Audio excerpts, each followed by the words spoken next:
20 ans d'attaque contre le point de vente. C'est quoi ces attaques? Alors tout d'abord, on nous fait peur en permanence. Le pic de la peur, c'est le 31 décembre 2019, on nous dit 100 milliards réalisés par le e-commerce. On a eu la déréglementation des promotions commerciales depuis bien longtemps. Les soldes ont été ringardisés par les ventes privées qui ont été inventées par le e-commerce, mais qui sont très, très nombreuses. La vente à perte, les levées de fonds font qu'en permanence, les sociétés qui ont tenu le coup dans les pure players ont été financées donc à perte.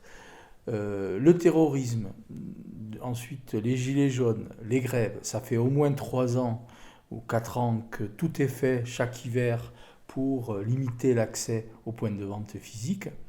Et malgré tout cela, le point de vente a résisté. Je dirais que c'est un miracle. Mais là, avec le confinement, l'épidémie que nous connaissons, on a porté le coup de grâce. On a clairement interdit le monde économique en face à face. Quelles seront les séquelles? À chacun d'imaginer. En tout cas, moi, mon message, c'est de dire que la résistance du point de vente va prendre encore une autre dimension et qui sera encore plus vital d'être performant dans son offre de service et la satisfaction de la clientèle.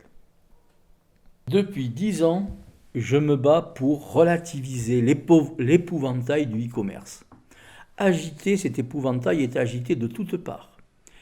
Et cela empêche les distributeurs et les commerçants de se remettre en cause sur leurs propres faiblesses, leur manque et leur immobilisme.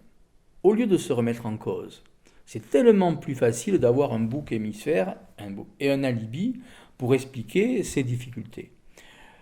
Dans les magasins, quand les vendeurs ne font pas leur objectif, ils disent au chef écoutez, on n'y arrive pas parce que avec Internet, les gens nous disent qu'on est trop cher. Enfin, les gens nous disent c'est 1 sur 10 et souvent 1 sur 20. On est trop cher, c'est toujours sans compter les frais de port ni les mêmes garanties. Et c'est 1 sur 10 ou 1 sur 20 qui ont vu des prix moins chers, ont quand même pris leur voiture, se sont garés sur le parking, ont poussé la porte du magasin, ont interpellé un vendeur, ont découvert que le vendeur était plutôt d'accord avec l'idée qu'il était plus cher. En fait, il n'en sait rien. Et malgré tout, 50% après ce parcours de mécontentement achètent dans le magasin. Alors vous me direz, il y en a quand même 50% peut-être qui repartent. Et là, je vous le dis, suivez-les. Ils repartent, mais croyez-vous qu'ils vont acheter en ligne? Non. Ils font quelques mètres, centaines de mètres, et ils vont acheter dans la même rue ou dans le même centre commercial, dans un autre magasin exactement du même type.